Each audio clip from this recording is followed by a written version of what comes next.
কিদৰে ট্ৰেডিঙৰ প্ৰতি আকৰ্ষিত হৈছিল স্বপ্ননীল। আৰক্ষীৰ জেৰাত ন কথা স্বপ্ননীলৰ মুখত।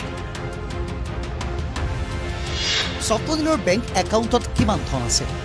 2টা দিনৰ আৰক্ষীৰ জিম্মাৰ অন্তত শুকুৰবাৰে পুনৰ আদালতত হাজিৰ কৰোৱা হয় প্ৰবঞ্চনাৰ গোচৰত অভিযুক্ত স্বপ্ননীল দাসক।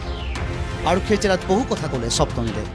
ভালকে ইনভেষ্টিগেশ্যন চলি আছে, আমি কিবা লিড পাইছোঁ কি ফাণ্ডিং কেনেকুৱা হৈ আছে, ইনভেষ্টমেণ্ট কেনেকুৱা হৈ আছে, তাত কিবা কিবি বেছি ছাছপিচিয়াছ ডিটেইল আছে। তো সেইকাৰণে গোটেই বস্তু এতিয়া ডাইৰেক্টলি আমি ক'ব নোৱাৰোঁ, যেতিয়া কাইলৈ ডেটে আছে আৰু অনগোয়িং ইনভেষ্টিগেশ্যন সেইটো ভালে নহয়, সেইকাৰণে আমি ডাইৰেক্ট ক'ব নোৱাৰোঁ।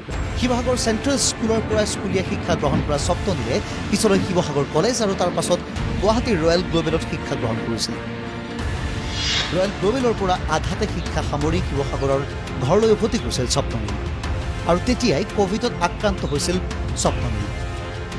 ক'ভিডৰ বাবে ঘৰতে আবদ্ধ হৈ আছিল স্বপ্ননীল। সৰুৰে পৰা খুবেই উচ্চাকাংক্ষী আছিল স্বপ্ননীল। টকা পইচা বিলাতী ক্ৰয় কৰাৰ সপোন পুহি ৰাখিছিল স্বপ্ননীলে। স্বপ্নীলে সৰুৰ পৰাই স্বপ্নীল চখিন, সৰুৰ পৰাই স্বপ্নীলে ভাল চাৰ্ট পিন্ধে, ভাল কাপোৰ পিন্ধে। এতিয়া সি নিজে ইনকম কৰিছে, সেইকাৰণে সি ভাল চাৰ্ট ভাল কাপোৰ পিন্ধিছে। সি সম্পূৰ্ণ চৰকাৰক যিটো GST টেক্স দিব লাগে, টেক্স দিয়াৰ পাছত সি গাড়ী কিনিছে।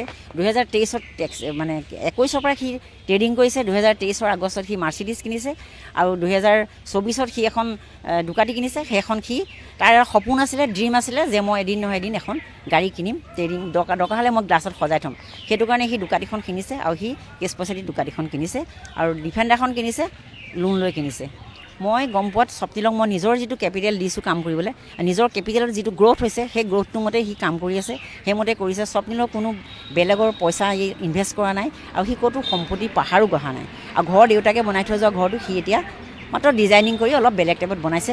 গুৱাহাটীত সি অফিচ বনাইছে, এইটো আপোনাৰ মানে ভাড়াৰে লৈছে অফিচ আৰু আমি বেলতলাত এটা ভাড়া ঘৰতে আছোঁ। আমাৰ কোনো বেলেগ আমি অগাধ সম্পত্তি আমি এতিয়ালৈকে গঢ়া নাই, কাৰণ স্বপ্নীলে বহুত কষ্ট কৰিছে। ক'ভিডৰ সময়ত ঘৰতে বহি মোবাইল ইণ্টাৰনেটত টকা আহৰণ কৰাৰ মাধ্যম বিচাৰি ফুৰিছিল আৰু তেতিয়া ষ্টক ট্ৰেডিঙত টকা উৰি থকা দেখিছিল স্বপ্ননীলে। প্ৰথমে পিতৃৰ টকাৰে ট্ৰেডিং আৰম্ভ কৰিছিল। লাহে লাহে টকা কিনিছিল যুৱকজনে। প্ৰথমে লাখ, পিছলৈ কোটিৰ ঘৰত ধন আহৰণ কৰিছিল স্বপ্ননীলে। কিছুমাহ পূৰ্বে গুৱাহাটীৰ ছুপাৰ মাৰ্কেটত এয়া TFAL নামৰ ট্ৰেডিং পাঠ্যক্ৰমৰ এখন প্ৰতিষ্ঠান খুলি ষ্টক ট্ৰেডিঙৰ বিষয়ে পাঠদান দিছিল প্ৰবঞ্চনাৰ গোচৰত অভিযুক্ত যুৱকজনে। এজন দুজনকৈ আজিৰ তাৰিখত স্বপ্ননীলৰ প্ৰায় 2000 শিক্ষাৰ্থী। ইমানলৈ সকলো ঠিকেই আছিল, কিন্তু হঠাৎ স্বপ্ননীলৰ বিৰুদ্ধে ৱাছিম আলম আব্বাছ নামৰ এজন যুৱকে দিছপুৰ থানাত দাখিল কৰিছিল এজাহাৰ। আৰু তাৰ পাছতে ভেটাপাৰাৰ ফ্লেটৰ পৰা গ্ৰেপ্তাৰ হ'ল স্বপ্ননীল দাস। ৱাছিম আলম আব্বাছৰ অভিযোগ 24 লাখ টকা ট্ৰেডিঙৰ নামত লৈ ঘূৰাই দিয়া নাছিল স্বপ্ননীলে।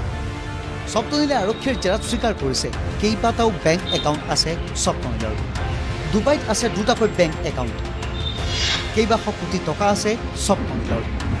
তাৰ মাজতে বিপাঙত পৰিছে মহানগৰ আৰক্ষী, কিয়নো ৱাছিম আলম আব্বাছে উঠাই ল'ব বিচাৰিছে গোচৰ। স্বপ্ননীলৰ গুণ্ডা বাহিনীয়ে হেনো গোচৰ উঠাই ল'বলৈ ভাবুকি দিছে ৱাছিমক। ইফালে 2টা দিনৰ আৰক্ষীৰ জিম্মাৰ অন্তত শুকুৰবাৰে পুনৰ আদালতত হাজিৰ কৰোৱা হয় যুৱকজনক। আদালতে পুনৰ 3 দিনৰ আৰক্ষীৰ জিম্মালৈ প্ৰেৰণ কৰে স্বপ্ননীল দাসক।